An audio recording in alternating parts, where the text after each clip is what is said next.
Bienvenidos y bienvenidas. Muy buenas noches a toda nuestra audiencia.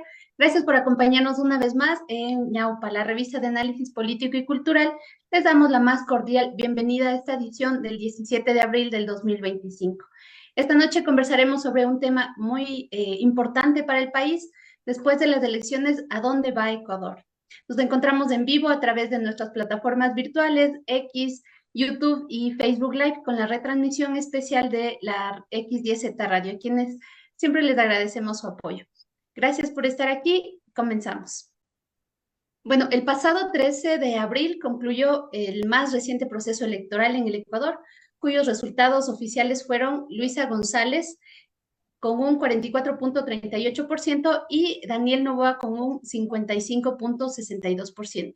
Es importante considerar también los votos nulos con un 6.7% y este desenlace podría marcar el cierre de un periodo breve pero decisivo iniciado tras el fin del régimen de la Revolución Ciudadana, ¿no? Este periodo de transición se ha caracterizado principalmente por cuatro elementos claves. Primero, tenemos el desplazamiento del control del Estado de manos de actores identificados con la Revolución Ciudadana.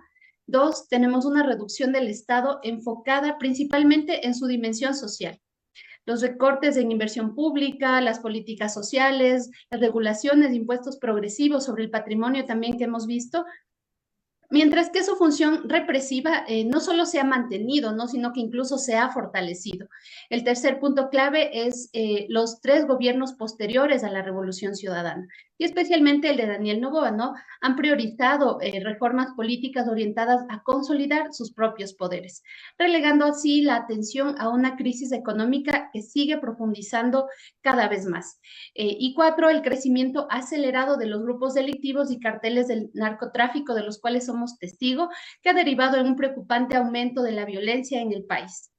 Durante la campaña electoral, Daniel Noboa logró posicionarse como la representación de lo nuevo, mientras que Luisa González no consiguió desprenderse del estigma de representar al pasado. El debate electoral se redujo a una estrategia de deslegitimación mutua, dejando de lado las discusiones relevantes como las propuestas concretas, los planes de gobierno, por ejemplo. Noboa hizo uso intensivo y en muchos casos excesivo de los recursos del Estado y su considerable fortuna para dominar la prensa, las redes sociales, todo el escenario político. Por su parte, Luisa González también apostó por una presencia en las redes, ¿no? Aunque sus mensajes tuvieron un alcance e impactos algo limitados. La ciudadanía fue testigo de una campaña marcada por la ausencia de regulación de control, especialmente en lo que respecta a la campaña del que fue candidato presidente. El Consejo Nacional Electoral se vio reducido a una función meramente operativa, lo cual fue muy lamentable, avalando todo lo solicitado por el gobierno y limitándose exclusivamente al conteo de los votos. Con el triunfo de Daniel Noboa, el Ecuador podría estar iniciando un nuevo periodo político, marcado por la consolidación de un bloque de poder emergente que busca controlar el Estado completamente y orientarlo hacia una ruta de corte neoliberal radical, alineada principalmente con los intereses del sector empresarial, cabe señalar, ¿no? Más que con las necesidades de la sociedad ecuatoriana en su conjunto. Bueno, todas estas reflexiones iniciales nos llevan a formular esta pregunta que guía el conversatorio de esta noche: ¿a dónde va el Ecuador? Y para ayudarnos precisamente en estas reflexiones y encontrar respuestas a estas y otras preguntas que son importantes, ahora mismo nos acompañan dos invitados muy especiales, Natalia Sierra y Flores Milo Simbania. Siempre es un gusto tenerlos con nosotros, no es la primera vez que nos acompañan. Natalia es socióloga, profesora universitaria y militante del colectivo Comuna. Y Flores Milo Simbania es exdirigente de la CONAIE, actualmente es presidente de la comuna Tola Chico, ¿no? De Tumbaco. Para nosotros es un verdadero gusto contar con su presencia esta noche. Agradecemos profundamente que hayan aceptado esta invitación para compartir sus reflexiones, sus sentires, sus pensamientos sobre este tema tan relevante para toda la audiencia de la revista Ñaupa, ¿no? Y antes de entrar en materia, sí nos gustaría invitar a nuestros invitados eh, a compartir un saludo con nuestra audiencia. Natalia, Flores Milo, les escuchamos. Buenas noches, Ruby. Buenas noches, Flores Milo, y un saludo a todas las personas que nos escuchan, que nos escucharán también.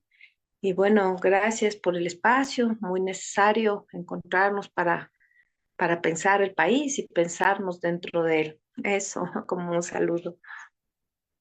Gracias, Natalia. Buenas noches con todos y todas que siguen este espacio de la revista Niaupa. Un gusto compartir contigo, Natalia, y Rubí también. Un gusto conversar en esta ocasión. Muchas gracias. Gracias a ustedes nuevamente y bueno, vamos con una pregunta inicial, vamos a arrancar con Natalia. Diversos analistas han coincidido, ¿no? Que este triunfo de Daniel Noboa se debe en parte a este sentimiento que permeó bien fuerte del anticorreísmo presente en buena parte del electorado. Otros, en cambio, apuntan a errores más estratégicos en la campaña de Luisa González y de la Revolución Ciudadana en sí. Desde tu perspectiva, ¿cuáles fueron estos factores decisivos que explican la victoria de Novoa? Bueno, yo creo que hay muchos factores. Creo que es una conjugación de varias cosas, ¿no? Que podrían explicar este, este resultado electoral. Uno, primero, yo creo que eh, el sistema de la democracia liberal representativa está funcionando mal, está absolutamente viciado, ¿verdad? No hay una garantía de la transparencia del proceso. Y digo del proceso, no del el resultado final en las urnas, ¿no? Este problema ya lo venimos acarreando desde algunos años y siempre volvemos a elecciones sin que se hayan saneado esos problemas que tiene el sistema. Y además creo que es un deterioro del sistema que no es únicamente en el Ecuador, sino hay una crisis del sistema de la democracia representativa a nivel del occidente colectivo. Pero en este caso, en esta última elección, nosotros hemos visto que hubo muchos abusos, sobre todo de parte del candidato presidente, ¿no es cierto? Una permanente violación de las reglas electorales y de las reglas constitucionales. Es decir, nunca pidió permiso, hizo propaganda por su candidatura con recursos del Estado, porque era obvio, dio bonos a la gente en el último mes, o sea, eso es prácticamente una compra de votos, se le ve así, ¿no? Militarizó el país, militarizó y declaró estado de excepción en algunas provincias, entre esas Quito, cambió, porque es él, pues, ¿no? O sea, pidió al CNE que prohíba la toma de fotos de las votaciones, cambió recintos electorales, es decir, está viciado. Estaba lo que llaman los analistas una cancha inclinada, yo diría más que inclinada, parecía él solo el que iba compitiendo. Entonces, eso es una cosa que explica, ¿no es cierto? Porque no hay tal competencia en condiciones iguales. Luego hay una propaganda, digamos, muy fuerte, ¿no? Que se ha venido dando de los últimos 8 años, eh, para marcar una contradicción que ha jugado eh, en en las últimas elecciones, que es esta contradicción correísmo-anticorreísmo, es decir, todo gira en torno a eso, ¿verdad? Y eso lo que hace es desplazar el debate político de la sociedad de otros o de sus problemas, ¿no es cierto?, complejos que tiene que resolver, y también pone a rincón a otro tipo de organizaciones. Entonces, me parece que esto es un algo muy dirigido, el mantener esta contradicción, ¿no es cierto? Y claro, en esa contradicción ha habido una propaganda permanente de los sectores que se conoce como la derecha, con todos los medios de comunicación hegemónicos, ¿verdad? Pero no solo nacionales, sino internacionales, porque aquí también se juega un tema geopolítico. Entonces, errores de campaña que uno puede ver, pero errores de campaña que también tuvo el otro. Lo que pasa es que el otro candidato tenía todas las condiciones favorables a él, pero yo no creo que solo haya habido errores de campaña del lado de la Revolución Ciudadana, también hubo del otro lado muchos errores de campaña. Entonces es un proceso muy, muy viciado, muy viciado. Entonces no hay ninguna garantía dentro de las propias normas de la democracia liberal, no existe.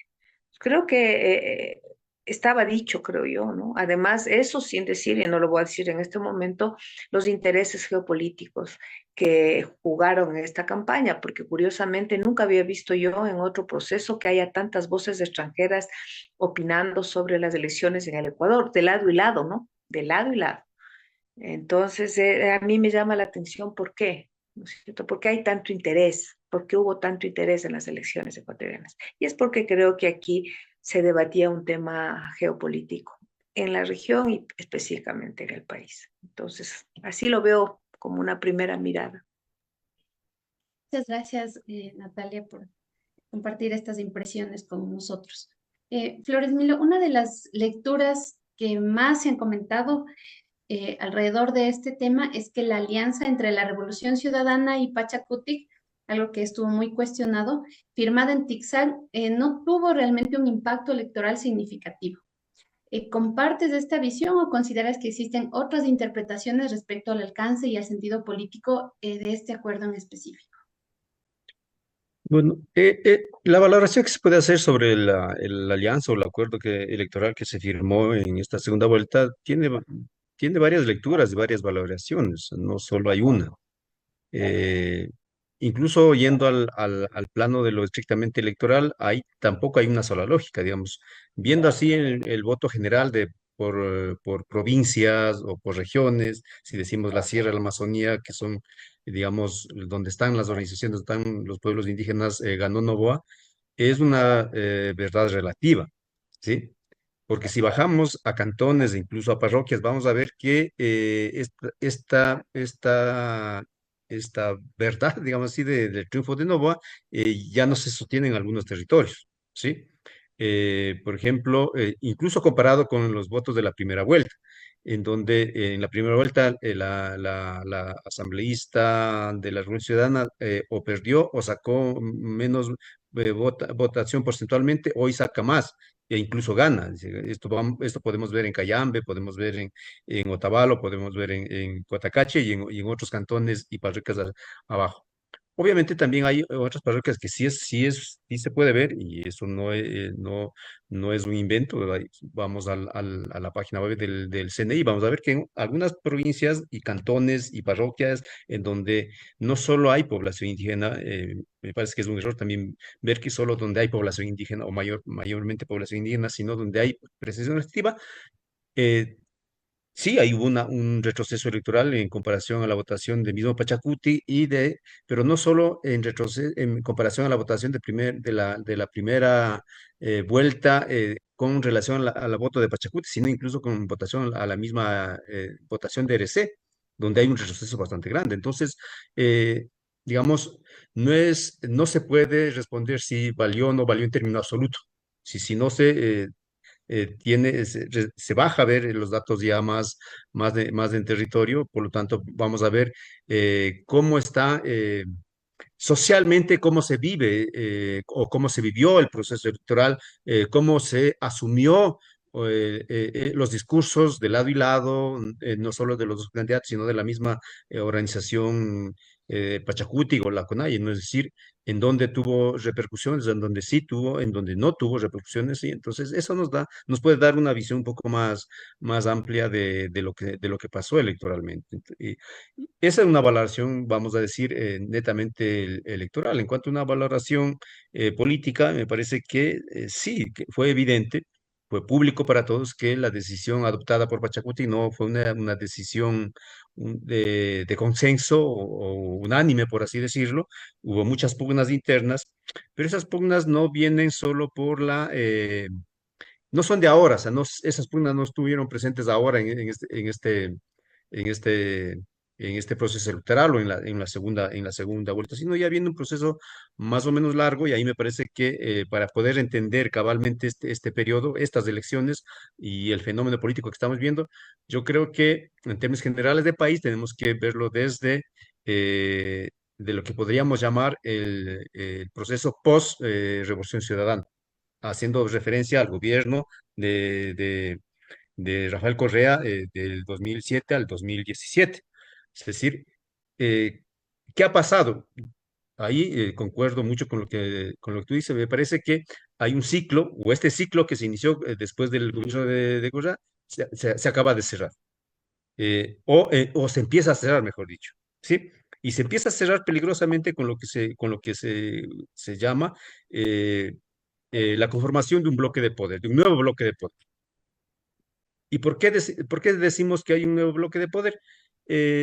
No solo porque Noboa haya ganado dos elecciones seguidas, sino porque del otro lado, de la misma derecha, no hay nadie. Es decir, en el periodo incluso en el correísmo, lo que llamábamos la partidocracia, teníamos a los social cristianos, teníamos a la izquierda democrática, teníamos a la democracia popular, luego a Pachacuti y también teníamos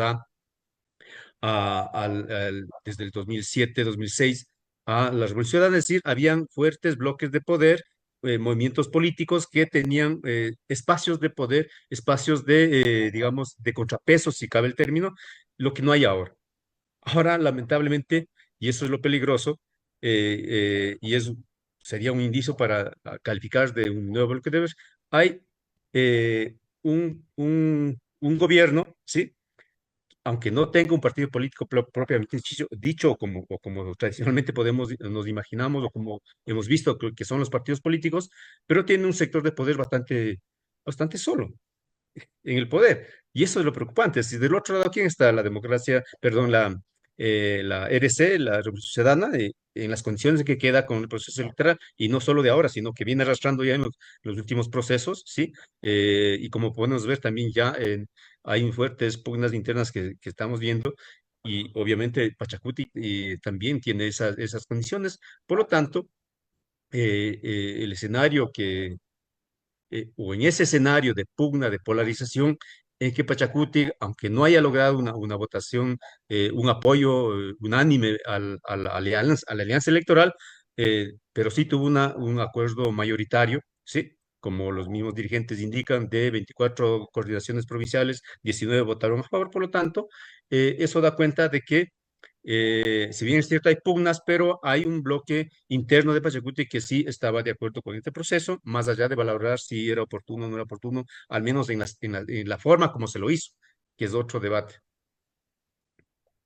Gracias, Flores Milo. Sí, es muy importante tener esta visión y sobre todo lo que dijiste, ¿no? Hay varios escenarios anteriores que han estado consolidándose y ahora ya con más fuerza queda este grupo de poder, ¿no? Y es muy peligroso justamente pensando en lo que viene después. Bueno, vamos con Natalia. No sé si nos puedes comentar, ¿no? Cuando se convocaron a las elecciones tras la muerte cruzada, muchos advertían que el presidente electo tendría apenas un año y medio para gobernar. Y era bastante evidente, probable, que se dedicaría ese tiempo a hacer campaña para su reelección. En retrospectiva, parecería que Daniel Noboa hizo precisamente eso, ¿no? Y ahora que ha ganado este mandato completo, por decirlo, ¿qué tipo de gobierno crees tú que va a liderar ahora? A ver, yo creo que ya lo mostró y además así no lo hubiese mostrado. Los gobiernos responden a estructuras de poder que van más allá del propio gobierno. Ya lo dijo Flores. O sea, yo creo que con el señor Noboa se inicia lamentablemente una reconfiguración del poder de la oligarquía agroexportadora que nunca ha estado, nunca ha dejado de estar, pero sí en un momento no tenía digamos, la presencia ni directa, ni, digamos, ni tan marcada, ¿no es cierto? Porque el periodo petrolero fue un periodo donde la estructura hegemónica estaba un poco más diversificada, si se quiere, ¿verdad? Había más negociaciones y además aparecieron grupos más propiamente burgueses, no totalmente, porque en este país eso no es posible, pero más propiamente burgueses, digamos, hubo una mayor racionalización de la política. Y yo lo que siento es que con el señor Noboa es como un retorno en el siglo XXI. Obviamente no es lo mismo, porque es otro momento, pero sí son estos ciclos de esta reconfiguración hegemónica, tiene que ver con la vuelta del poder oligárquico. Este poder conocido, ¿no es cierto?, en América Latina ya, son poderes que tienden a concentrar muchísimo el poder, mucho. En el caso del señor Noboa es una corporación, o sea, ¿no? Y ahí yo veo que, digamos, pienso que va a tener problemas luego, ¿no es cierto? Porque ¿qué va a implementar? Va a seguir implementando y con mayor legitimidad lo que ha estado haciendo hasta ahora, ¿no? Pero, es decir, detrás yace la política neoliberal, pero en un momento mucho más violento, si quiere. Pero creo que va a tener que su propia política de gobierno ahora se va a topar primero con un tema de contexto internacional, que ahorita tampoco está claro, ¿no es cierto? Por ejemplo, solo para poner escenarios, yo no puedo saber, ¿no? Exactamente, porque que menos en este momento. En toda América Latina hay mucha inversión china, mucha.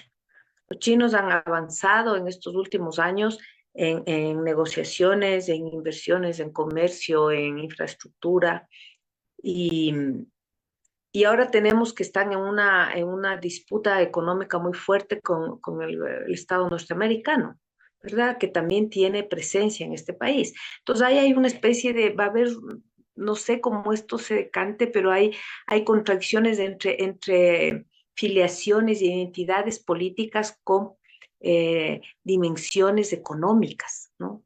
Donde están presentes las dos potencias que se están confrontando, ¿verdad? Y esto no sé cómo va realmente a incidir en la gobernanza de este país, en la gobernanza de este señor. Luego hay una nueva realidad que está ahí y que todo el mundo lo sabe, que es la presencia del capital criminal y el narcotráfico en el país. Eso también va a incidir en la gobernanza misma, ¿verdad? Luego yo creo que esta alianza que se ha dado, alianza entre comillas, ya le decía Flores, o sea, parece que el único grupo es la Corporación Noboa, ¿no? Y los otros grupos desaparecieron. Creo que al final hicieron una, unos acuerdos de último momento, siento yo, para detener la posibilidad del regreso del correísmo o de la elección ciudadana, pero creo que eso también va a tener unos límites, porque la forma oligárquica es muy voraz, incluso en el propio seno de las clases hegemónicas, ¿verdad? Y yo, por ejemplo, puede haber conflicto de intereses, ¿no es cierto? Por ejemplo, en el caso de que se abran las puertas del país a comercializadoras de otros países, con las comercializadoras propias del Ecuador. Estoy pensando en los grupos Supermax y todos estos grupos, ¿no? Si es que se abre. Es decir, eso tampoco creo yo que está claro o que va a durar mucho los acuerdos. Ahora, claro, frente a eso, ya se lo ha visto, hay una forma de gobernar autoritaria del señor Noboa, es decir, no es como otros gobiernos de la derecha, ¿no es cierto?, que al menos intentaban dar una imagen democrática, ¿verdad? Y eso era lo que le acusaban al correísmo, ¿no? De su forma totalitaria, autoritaria, persecutoria. Pero este señor es igual o peor, ¿no es cierto? Y entonces creo que se vienen momentos difíciles, sobre todo para los sectores sociales, tanto a nivel económico cuanto a nivel político, porque va a haber también sobre nuestros hombros, va a haber también las disputas interhegemónicas sobre nuestros hombros, creo yo. O sea, pero todavía no lo veo claro, ¿no? O sea, claro en el sentido de poder dar líneas más específicas. Ya le conocemos al Señor, ya sabemos lo que ha hecho y entonces eh, posiblemente va a seguir con la venta de todos los bienes públicos, quiere ser la constituyente.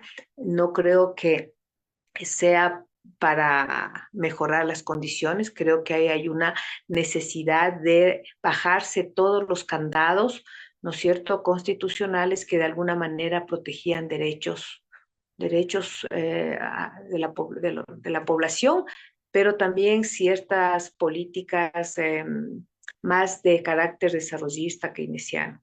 Eso pienso. Muchas gracias, Natalia. Vamos a ampliar un poco más adelante. Flores Milo, una vez que ha terminado las elecciones, tú que ya estabas comentándonos respecto a este tema, ¿cuál crees tú que es el futuro de la Revolución Ciudadana y de Pachacuti? Bueno, eh, hay muchos analistas o comentarios que circulan en los medios de comunicación o en las redes sociales, hablan de una especie de defunción de la Revolución Ciudadana. Y eso me parece que es una lectura bastante equivocada. Es decir, la Revolución Ciudadana, más allá de las derrotas presidenciales o nacionales que ha tenido, sigue siendo la segunda fuerza más grande del país, con un asiento social, digamos así, bastante fuerte. Obviamente toda derrota va a replantear las condiciones de los derrotados y eso hay que estar claros. Pero de ahí a hablar a una especie de desaparición de la Rusiana no me parece que es acertada esa posición. Pero ahí yo creo que la revolución frente a la crisis que representa esta derrota y a los elementos de derrota que un poco anotaba algunos de ellos, Natalia. Está claro también que uno de los elementos que no le sirvió para convencer a la gente fue adoptar más de los discursos o propuestas de la derecha. Es decir, no le sirvió para ganar elecciones asumir un discurso conservador de iglesia, ¿sí? No le sirve mucho atacar los derechos eh, de los LGBTI, ¿no? ¿Sí? De las diversidades, y así podemos hablar de otros elementos, o incluso hacer énfasis en que la solución a la crisis de violencia sea más violencia por parte del Estado, o hacer, digamos, una posición militarista. Entonces, eso no le ha servido para ganar votos, entonces eso tiene que hacerlos replantear a ellos. ¿Qué respuesta darán? Eso, bueno, ya sería de esperar qué respuesta van dando a eso. Yo creo que ahí es eh, con lo que va a venir, con los conflictos, con las disputas políticas y disputas reales de políticas públicas, porque estamos en una crisis. El gobierno está diciendo que para la crisis hay que privatizar, incluso muchos de sus partidarios y asesores del gobierno hablan incluso de que para poder salir de la crisis hay que retroceder en derechos. ¿Sí? Y que como que los derechos son un tope para las crisis.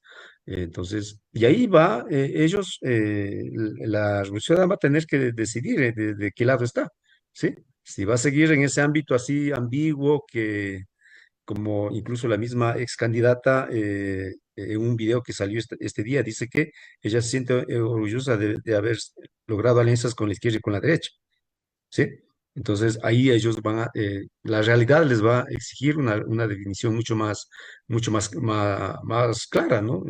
Al discurso que han estado llevando. Incluso uno de los conflictos con el movimiento indígena ha sido la experiencia del régimen que manejaron en los 10 años pasados, ¿sí? Entonces, y de ellos, sobre eso ellos no han hecho ninguna posición crítica o autocrítica, ¿sí? Más bien ha sido Pachacuti, el movimiento indígena, que ha tenido que comprarse ese conflicto interno para poder hacer este acuerdo electoral. Y eso a Pachacuti y al movimiento indígena le está costando bastante. ¿sí? Y que salir de eso va a ser bastante complicado. Y ahí me parece también es un error. Incluso algunos dirigentes decían y dicen eso todavía, que hay que salirse del conflicto binario de correísmo y anticorreísmo. A mí me parece un error estratégico eso. Lo que hemos visto incluso con estos resultados electorales, que ese correísmo, esa lógica de correísmo anticorreísmo no es un discurso de algunos dirigentes o de algunos sectores políticos, es una realidad social, ¿sí? Y, y una realidad social no lo puedes evitar ignorándolo, sino más bien cómo te posicionas frente a esa realidad social. ¿Sí? Sumándote a uno de los bandos o creando intentando poner o crear una nueva lectura de esa realidad binaria en que está dividido la sociedad. ¿Sí? Entonces ahí me parece que eh, esa es una de las tareas que va a tener que enfrentar Pachacuti, ¿sí? Es decir, desde una perspectiva de esta disputa política que estuvo en lo electoral y que va a estar con este gobierno, cómo va definiendo su visión, su lectura de la realidad en primer momento, ¿sí? Una lectura que debe ser amplia, no dogmática, ¿sí? Yo lo que temo es que, por los discursos que he escuchado de algunos dirigentes, que se van a refugiar en discursos enteramente ideologizados en lugar de promover una lectura bastante amplia, bastante real, bastante objetiva de lo que está pasando en el país. Y sobre todo, lo que suelen decir muchos, escuchar a la gente. Me parece que hay que bajar a escuchar a la gente. En este momento, y ahí me recuerdo mucho eh, una visión o una propuesta que hizo eh, el, el compañero Luis Macas cuando fue electo en el 2005 como presidente o vuelto a elegir como presidente de la CONAIE en el 2005, luego de la gran crisis que significó para el movimiento la alianza con Luis Gutiérrez. Tuvimos también un periodo de fuerte crisis y fuertes disputas internas de la CONAIE. Y se apostó al peso que en este momento representaba la figura de Luis Macas para ponerle nuevamente de presidente.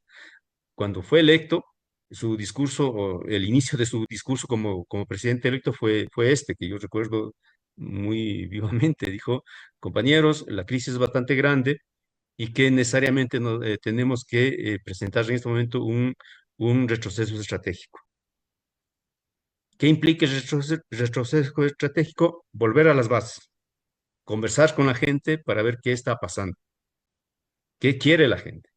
Me parece que eso es la tarea que en este momento debemos hacer: bajar a la gente, bajar a las bases, conversar con la gente para ver qué está pasando, por qué están votando por Novoa, por qué votaron por Novoa. Y en lugar de estigmatizar, en lugar de atacar, más bien, ¿cómo? Con las bases, me refiero, y no con individuos que sabemos cuáles sus posiciones políticas, no de ahora, sino desde mucho tiempo atrás, pero es con las bases que debemos decir por qué están creyendo de que la salida es por ahí. ¿Por qué dejaron de escuchar las propuestas que el movimiento siempre ha estado históricamente construyendo? ¿Sí? Me parece que esa es los retos que en este momento debe, debe hacerlos. Y esto incluso, si es que implica ese bajar a las bases, de conversar con las bases, si implica incluso dejar, aunque sea por un momento corto, el escenario nacional, nos toca hacer. Porque si no, ¿cómo construyes el movimiento con un soporte social? Si no es bajando y conversando con esa gente. No es solo, o sea, el salir de una crisis o de una derrota eh, parcial, como queramos hacerlo, de pugna interna, no es solo, no se sale solo siendo coherentes con un discurso o siendo coherentes solo con unos conceptos. La coherencia es si estamos o no en contacto con la gente, si estamos o no representando a la gente. Pero en los hechos reales, me parece que por ahí son algunas de las tareas que se debe llevar adelante, o los retos que nos queda a partir de este evento, sobre todo teniendo en cuenta de que, como decía Natalia, el carácter de políticas que va a implementar el gobierno, y además no solo como una realidad nacional, sino como en este conflicto internacional de geopolítica, de disputa entre las grandes potencias, también va a ser bastante fuerte, que tenemos que enfrentar. Muchas gracias, Flores. Y estas estrategias seguramente estarán siendo discutidas ahora mismo en las dirigencias de las organizaciones políticas, ¿no? Les recordamos a todos y todas quienes nos acompañan que están escuchando el conversatorio de la revista Ñaupa.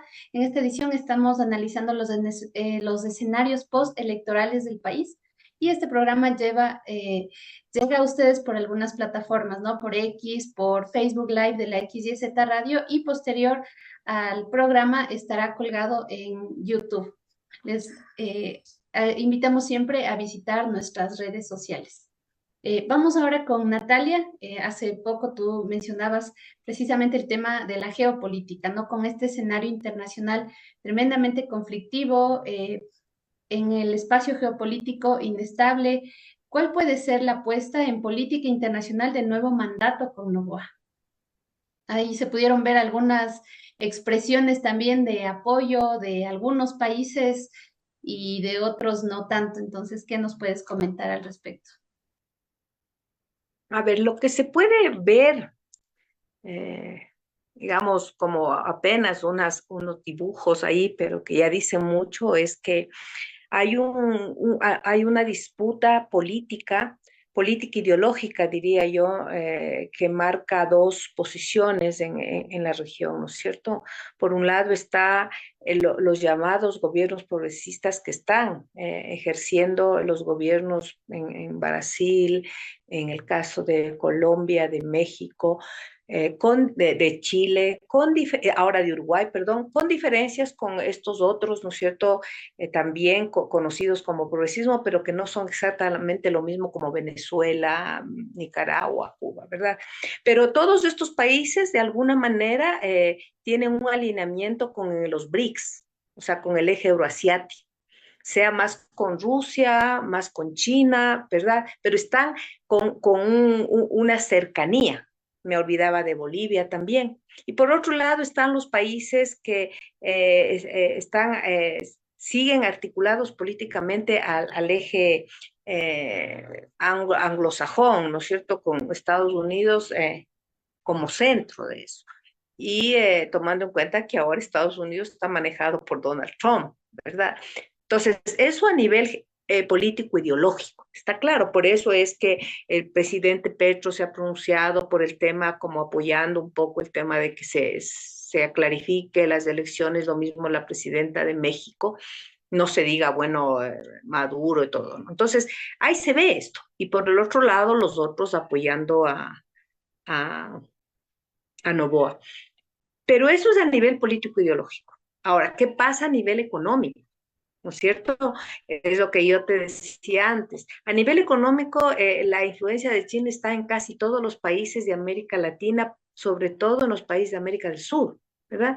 Y ahorita está en una fuerte confrontación Donald Trump, o sea, Estados Unidos, con China a nivel comercial. Con Rusia me parece que tienen algunos tratos que posiblemente, eso no puedo saber, sean como repartirse, ¿no? Bueno, tú no entras aquí, tú entras acá, esto dejas. Digo, posiblemente eso no se puede saber. Porque estamos las tres potencias, o sea, ahorita hay una especie de tripolaridad, ¿no es cierto? Estados Unidos, Rusia y China, con las alianzas regionales de cada uno. Entonces, en el caso nuestro, aquí se jugaba mucho porque yo sospecho que aquí se podía virar la balanza un poquito para un lado o por otro. Por eso tanto el interés de Ecuador. Además, porque políticamente es estratégico, geoeconómicamente también. Tenemos que China acaba prácticamente de inaugurar un megapuerto en Perú, ¿no? Aunque Perú políticamente está más alineado ahora a Estados Unidos, pero tiene un puerto que es controlado por China. Y entonces, ¿qué pasa con el Ecuador? Si el Ecuador, vamos a suponer que ganaba la Revolución Ciudadana, se entiende que se iban a alinear más a ese lado. Entonces, Estados Unidos pierde influencia en zonas de lo que siempre han considerado su patio trasero. Este término es horrible, pero todo imperio tiene esta zona de retaguardia. Y en las últimas, yo diría, 2 décadas, como que perdieron un poco de presencia los Estados Unidos aquí, presencia sobre todo económica, pero también de la otra. Y yo siento como que quieren retomar esta retaguardia en su pelea con el imperio en ascenso, ¿no es cierto? Porque Estados Unidos, y eso ya lo saben todos, es un imperio en decadencia. O sea, el que no quiera ver eso no quiere ver, pero está así, ¿verdad? Y entonces, los imperios en decadencia tienden a generar mucho ruido, mucha violencia, porque van perdiendo hegemonía. Ya, entonces, por eso no está claro, ¿no es cierto? Porque uno puede decir, bueno, el señor Noboa tiene mucho alineamiento con Estados Unidos, de hecho es amigo personal, creo, del señor Trump, de hecho es nacido allá, es ahijado de Kennedy Jr., que es parte del gobierno de Donald Trump. Pero habría que ver si la corporación Noboa no tiene negocios con China, ¿verdad? No sé, no he indagado eso, sería bueno indagar.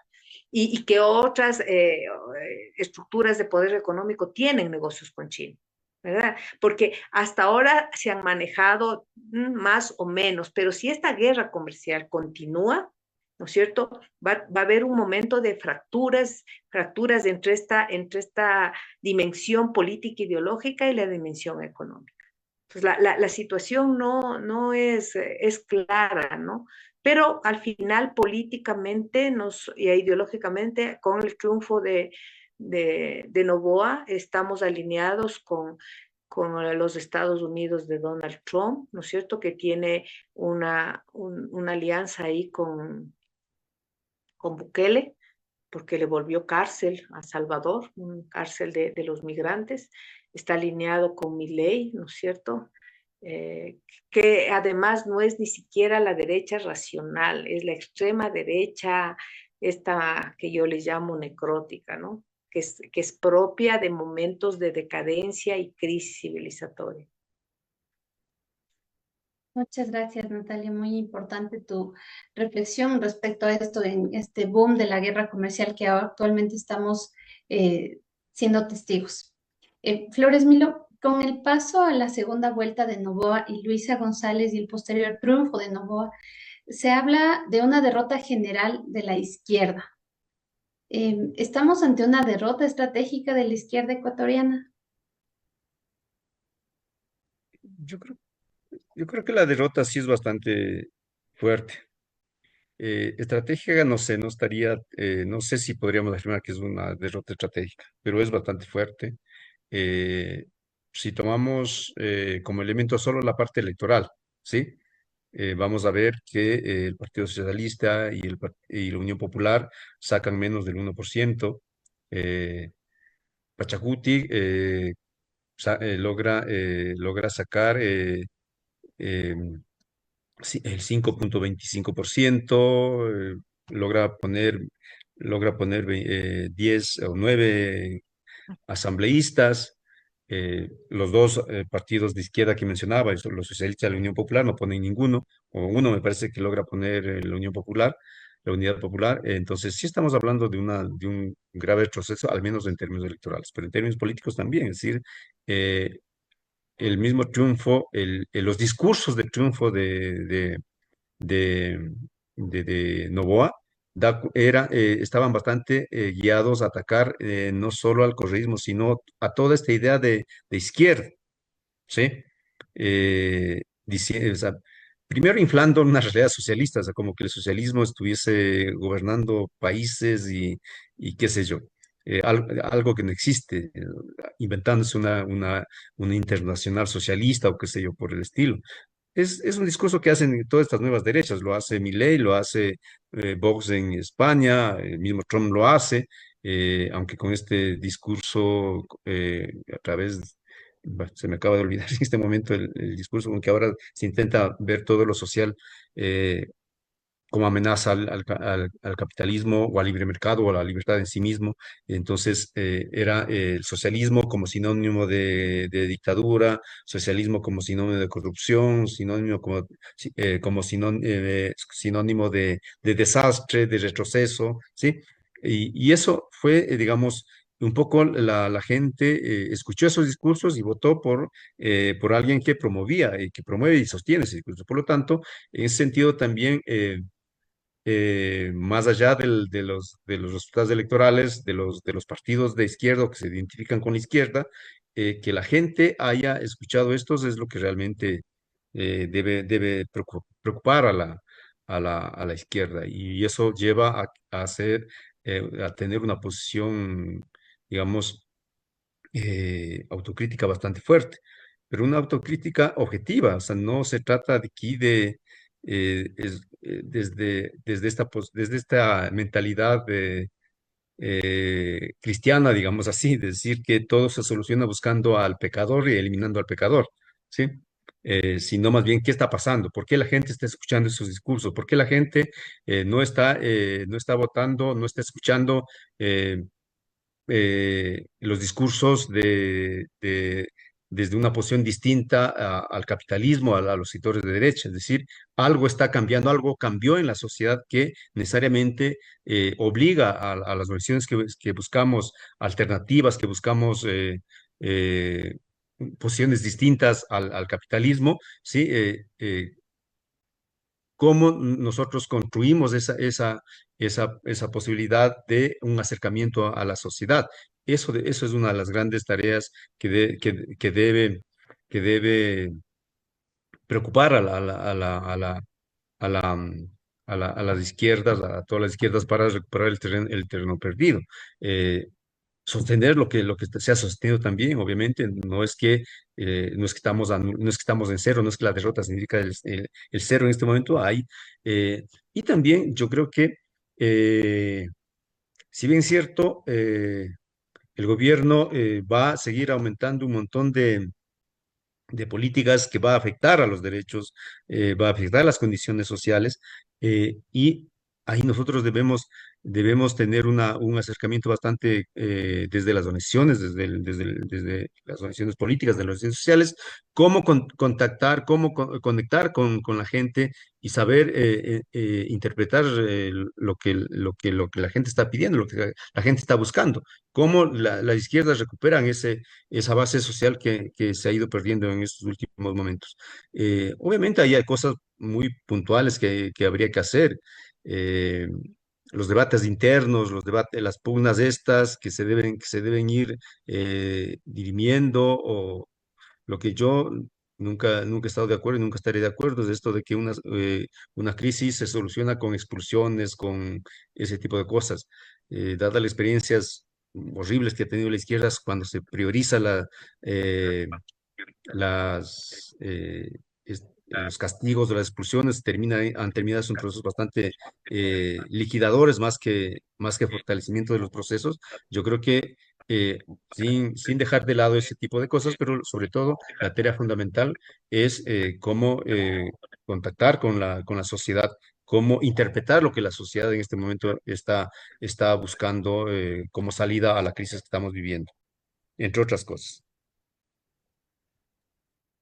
Bueno, estamos llegando a la parte final de nuestro programa, nuestro conversatorio de esta noche, y me gustaría darles un espacio a cada uno para unas reflexiones finales, ¿no? En torno a todo lo que hemos conversado, a las preocupaciones también de la gente, y las respuestas desde los espacios de las izquierdas, del sector organizativo, que también hacen falta.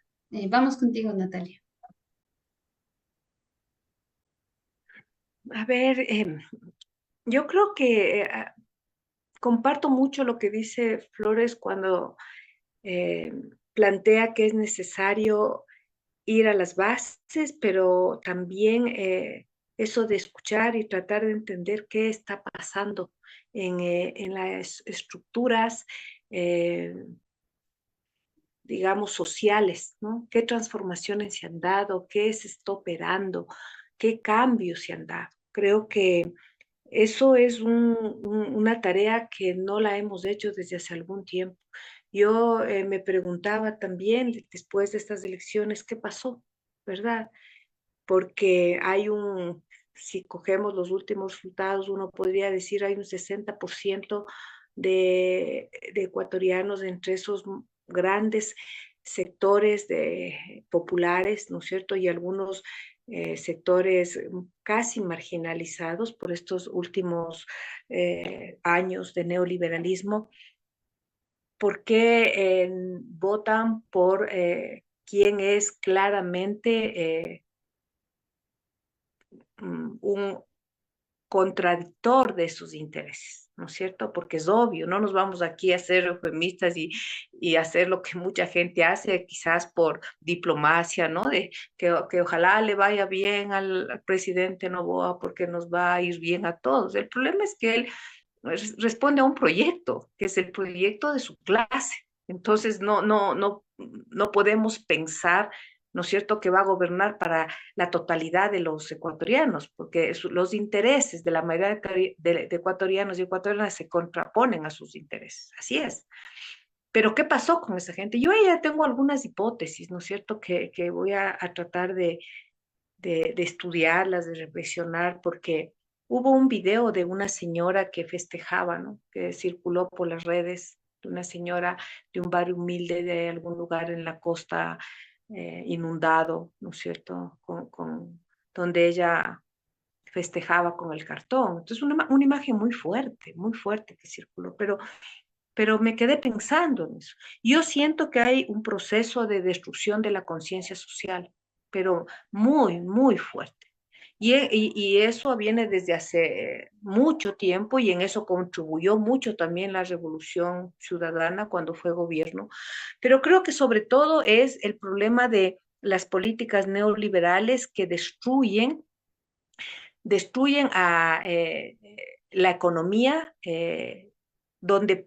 popular, ¿no es cierto?, donde puede levantarse unas formas de construcción de la conciencia social. Digo, el neoliberalismo destruyó los sindicatos y el neoliberalismo también destruye las comunidades, o sea, destruye el mundo campesino.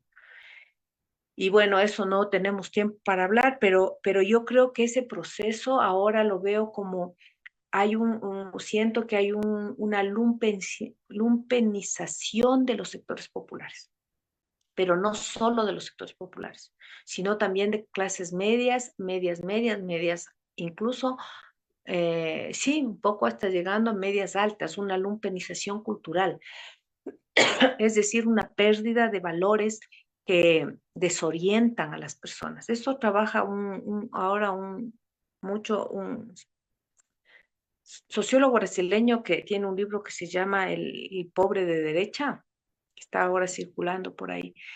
¿Qué parte de esto, no? De que hay una destrucción de la conciencia social, que en la perspectiva clásica del marxismo, la destrucción de la conciencia de clases o la alienación, ¿verdad?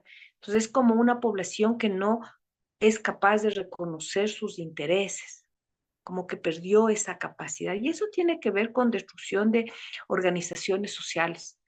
Y esa destrucción de las organizaciones sociales se explica en la confrontación con los poderes hegemónicos, ¿no? Esto de que entran, dividen, cooptan y todo lo demás, pero también con transformaciones en la estructura económica social de las comunidades.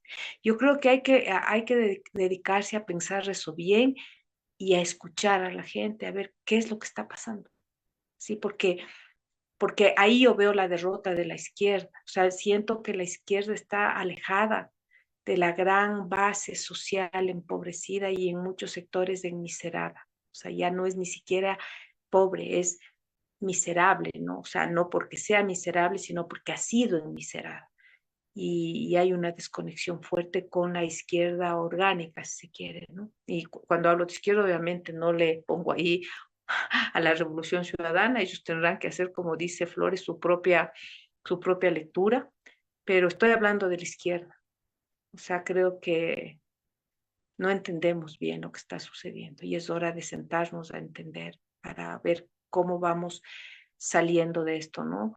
Y lo último que quería decir, tampoco hay que deprimirse tanto, sí es un golpe. Yo decía en otra entrevista, sí tenemos que hacer duelo, no porque seamos de la ciudadana, sino que hay un golpe a la izquierda en general, ¿no? Y al progresismo. Y hay que hacer duelo, hay que respirar, pero hay que entender que ha habido momentos en la historia estos, ¿no? Ya los citaba algunos, Flores, yo creo que también hay que tener esa capacidad de mirar esos momentos, de hacer una revisión de la historia y ver qué pasó y leerle desde aquí. Y, y eso, tenemos una tarea jodida para adelante, pero bueno, pues es nuestro caminar, ese ha sido nuestro caminar siempre. Muchas gracias, Natalia. Muy acertadas y sentidas tus intervenciones. Vamos contigo, Flores Milo. Yo creo que este proceso que, que digo, este periodo post gobierno o régimen de la Revolución Ciudadana, que creo que se está cerrando y se está abriendo otro, obviamente, inmediatamente, eh, demanda de muchas cosas y creo que el triunfo, y no solo el triunfo, sino de la manera como triunfaría, sin descartar la posibilidad de que haya habido fraude o algo por el medio, sin descartar eso, pero tampoco reducir la lectura solo a eso. eh, yo creo que nos debe llamar la atención a muchos, no solo a las organizaciones. Eh, que obviamente de manera más directa a las organizaciones, pero también a la academia. Me parece que la academia hace rato ha dejado de pensar el país, de pensar en el sentido mucho más amplio. Eh, Esto suelo poner como ejemplo permanente, como disco rayado dirían algunos, digamos, solo por decir algo, o sea, los estudios sobre comunas en el país, los últimos estudios más amplio calado que la academia tiene datan del año 2004. ¿Sí? Después encontramos estudios parciales, tesis de maestría o de licenciatura, ¿sí? Y no hay, o sea, la academia ha dejado de pensar eso, se ha dedicado a otras cosas, eh, digamos, pero pensar en lo que está pasando en el país hemos tenido muy poco. Y si nosotros leemos algunos artículos que han publicado de análisis de coyuntura, sobre todo para este proceso electoral, vamos a ver que muchos de esos están completamente equivocados, al igual que las de encuestas. Entonces, y eso es un llamado a todos, nos llaman a las organizaciones, nos llaman al mundo de la academia, ¿sí? Para sentarnos a conversar, a dialogar. Me parece que es el momento de abrir espacios de diálogo a todo nivel.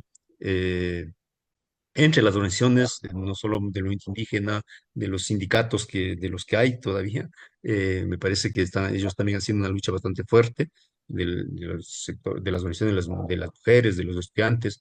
Yo creo que es momento de abrir espacios de sentarnos a conversar